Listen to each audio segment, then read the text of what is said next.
Lactation care in the NICU, the first 100 hours framework. In the NICU, the baby is the patient, and their parents can feel like visitors. This isn't an accusation. It's the reality of how NICU care is structured. When a baby is born 8 weeks early, everyone has a job. Respiratory is managing breathing support, pharmacy is calculating medication doses, nurses are placing IV lines, and a baby's mother, they're recovering from birth, possibly from surgery, possibly from birth trauma.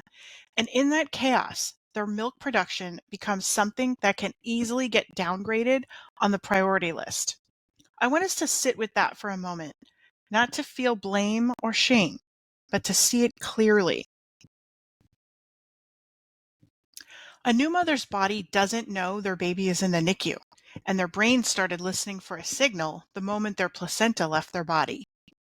The hormone cascade that kicks off lactation doesn't care that the baby is in the NICU.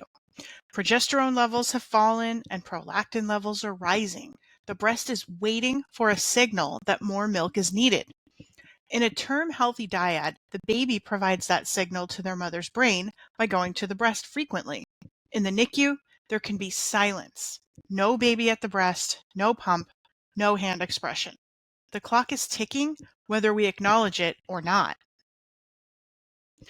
We can prevent having to rescue milk production later by protecting it from the start. Think about how much energy we put into foods and galactagogues to promote milk production, power pumping protocols, and supplemental nursing systems at week 3 or 4. Now, think about how much structured attention new mothers receive in hours 1 through 6.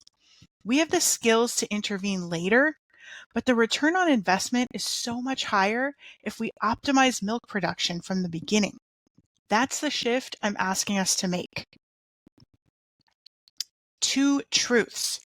The first 100 hours are physiologically critical and emotionally overwhelming for NICU parents. This is not a push harder or be more firm about pumping frequently message.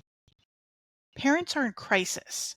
They may have had an emergency cesarean, a hemorrhage, a baby they haven't even touched or held yet. Asking them to pump 8 times a day while they're still processing what happened can feel cruel if we don't do it with care. The framework I'm presenting today tries to hold both truths, urgency and compassion. We can protect the window without adding shame. Lactation care can drift into being more reactive. Pumping instructions delivered briefly one time. Delayed consultations with the lactation consultant. Vague goals like pump as much as you can. How often does the first pumping conversation happen very briefly, or with a handout slid underneath a meal tray? Pump as much as you can sounds supportive, but it gives parents no anchor, no frequency target, no volume expectation, no checkpoints. So when milk output is low at week 2, we're as surprised and disappointed as they are. But the truth is, we never gave them the map.